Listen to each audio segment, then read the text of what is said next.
He threw the most exclusive parties in the world. Celebrities fought for invitations. His name alone opened every door in Hollywood, in Washington, in boardrooms across America. Sean Combs, Puff Daddy, P. Diddy, Diddy, built one of the most powerful entertainment empires the music industry has ever seen. Bad Boy Records, Ciroc Vodka, Sean John Fashion, a net worth estimated at over $1 billion. And then, in one of the most dramatic falls from grace in modern history, it all came apart. A hotel surveillance video, a woman dragged across a hallway floor, a trial that gripped the entire world, and a verdict that sent one of music's most untouchable figures to a federal prison cell. But here is where this story takes a turn that nobody saw coming. Diddy's lawyers are now fighting to get him out. His appeal was heard just weeks ago, and sources close to the White House say the President of the United States himself may be considering a commutation of his sentence. The most powerful man in hip-hop is sitting in a prison cell in New Jersey, and the question that everyone is asking right now is, will he walk free?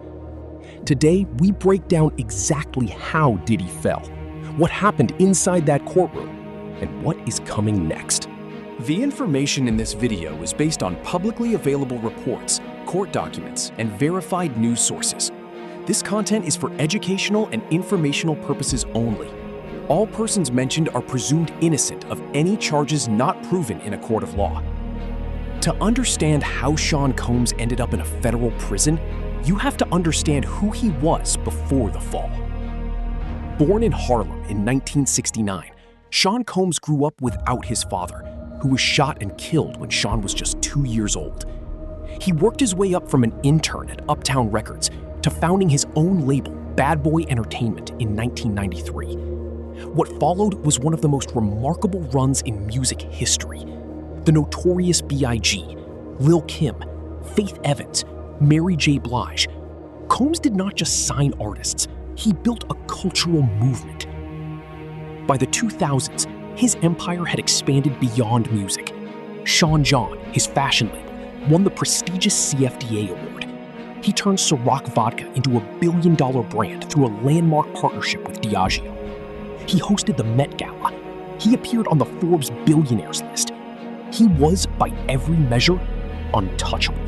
But behind the celebrity parties and the champagne and the all-white outfits, something else was building. Allegations, lawsuits, whispers that for years went nowhere. Because when you are Sean Combs, almost nothing sticks. Until it did.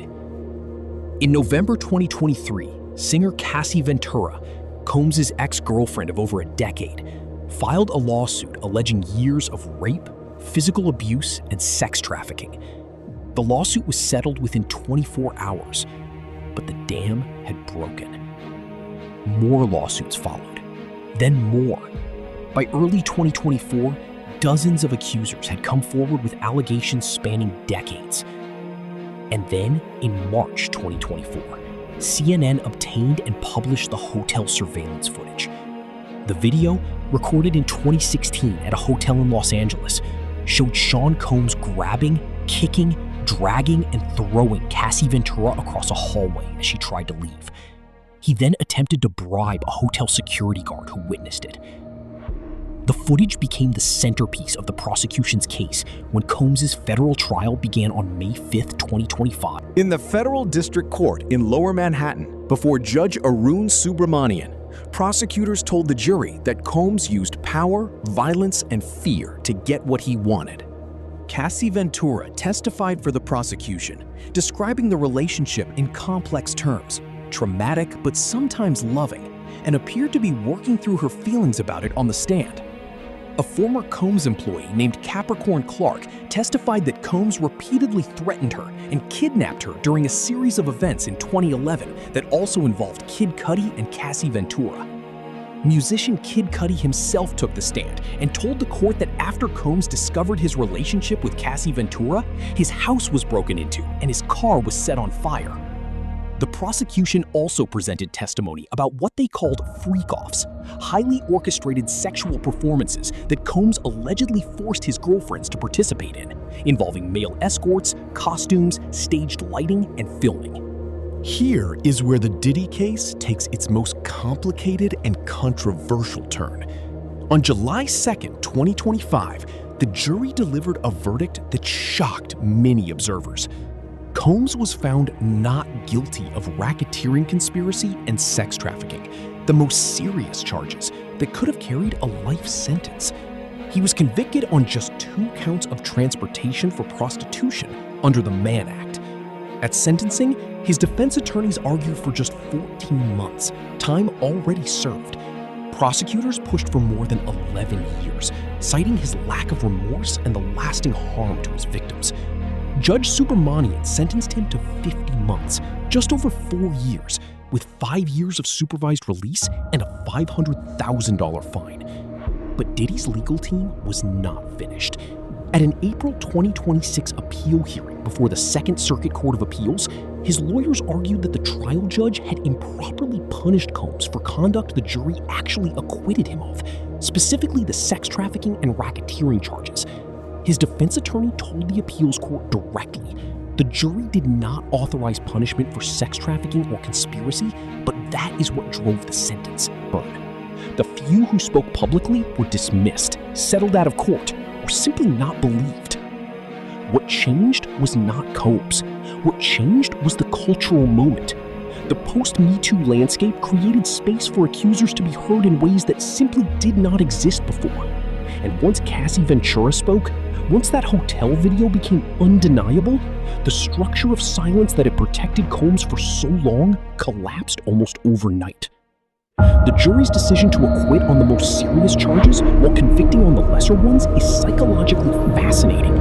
It suggests the jury believed something serious happened, but was not fully persuaded by the prosecution's framing of it as organized sex trafficking. That distinction matters enormously for the appeal and for the civil cases still pending.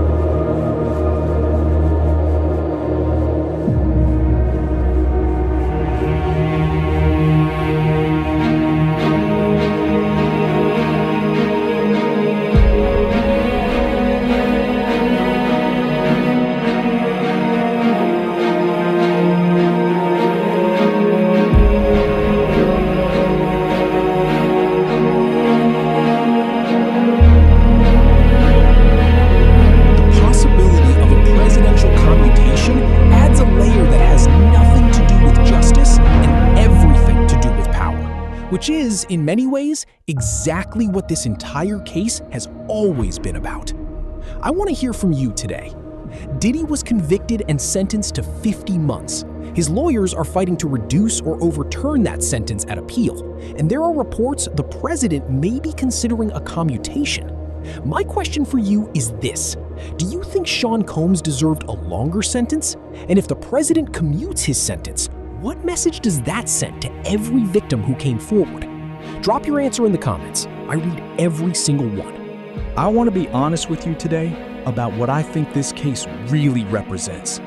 Sean Combs did not build his empire alone. He built it with the help of an industry that looked the other way, with executives who knew, with employees who stayed silent because they needed their jobs, with a celebrity culture that treated access to power as more valuable than accountability for abuse. The hotel video did not shock the music industry because it revealed something they never suspected. It shocked them because it was undeniable. You cannot explain away what that camera captured. The victims in this case: Cassie Ventura, the women identified only as Jane, the employees who testified about threats and kidnapping, they deserve better than a 50-month sentence that may now be reduced further on appeal. They deserve to see the full weight of what was done to them reflected in the outcome of this case.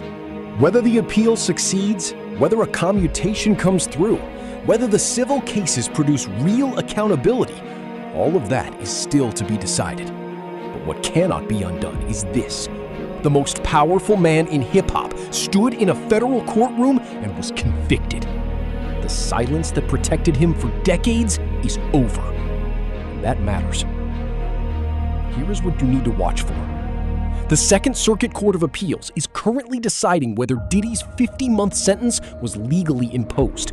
If they rule in his favor, his sentence could be dramatically reduced or the case sent back for resentencing. His scheduled release date, if the conviction stands, is May 2028. The civil lawsuits involving multiple accusers are still active. In February 2026, a Los Angeles Superior Court judge allowed key claims in one case, including sexual battery and false imprisonment, to proceed to trial. Those trials could produce testimony and evidence that the criminal trial never surfaced. And hovering over all of it, the question of whether a presidential commutation will arrive before any of it is resolved. This case is far from over, and this channel will be right here every step of the way.